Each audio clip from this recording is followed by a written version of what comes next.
అంటే ఈ కోవూరు కాన్స్టిట్యున్సీకి చుట్టుపక్కల ఎన్నో ఊర్లు ఉన్నాయి, అన్ని మండలాలు ఉన్నాయి. కానీ పొద్దుననంగా వాళ్ళు ఈ టౌన్కి పనికొస్తారు. ఇక్కడ ఎదురుగా తాలూకా ఆఫీస్ ఉంది, అక్కడ హాస్పిటల్ ఉంది, అలాగే వీటన్నిటి కోసం వస్తారు, లేదు పనుల కోసం వస్తారు.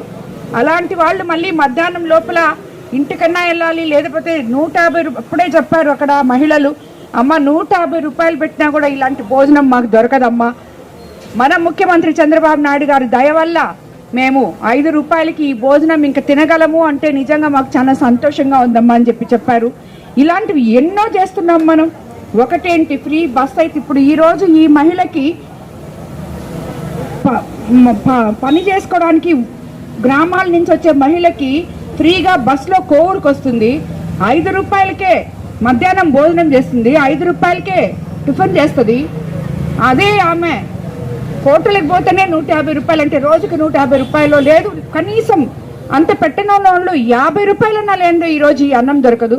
కానీ ఈరోజు 5 రూపాయలకి పంచభక్ష పరిమాణాలు లాంటి ఈ అన్నా క్యాంటీన్లో భోజనం మనం ఇవ్వడము అనేది నిజంగా పేద ప్రజలు చేసుకున్న అదృష్టం అని చెప్పి నేను అనుకుంటున్నాను. కాబట్టి ఇలాంటి అన్నా క్యాంటీన్లు ఇంకా రావాలని, ఇలాంటి మంచి పనులు చేస్తున్న మన ప్రభుత్వాన్ని ఎవరు ఎన్ని వార్నింగ్లు ఇచ్చినా, ఎవరు ఎన్ని మాట్లాడినా ప్రజలు మన పక్షం అని చెప్పి మరోసారి నిరూపించుకున్నారు.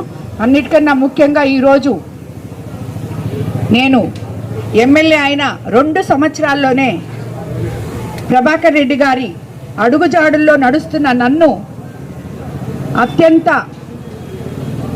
అత్యున్నతమైన ఒక కమిటీలో పోలిట్ బ్యూరో మెంబర్గా ముఖ్యమంత్రి చంద్రబాబు నాయుడు గారు నా మీద నమ్మకంతో నాకు ఈ బాధ్యత ఇచ్చారు.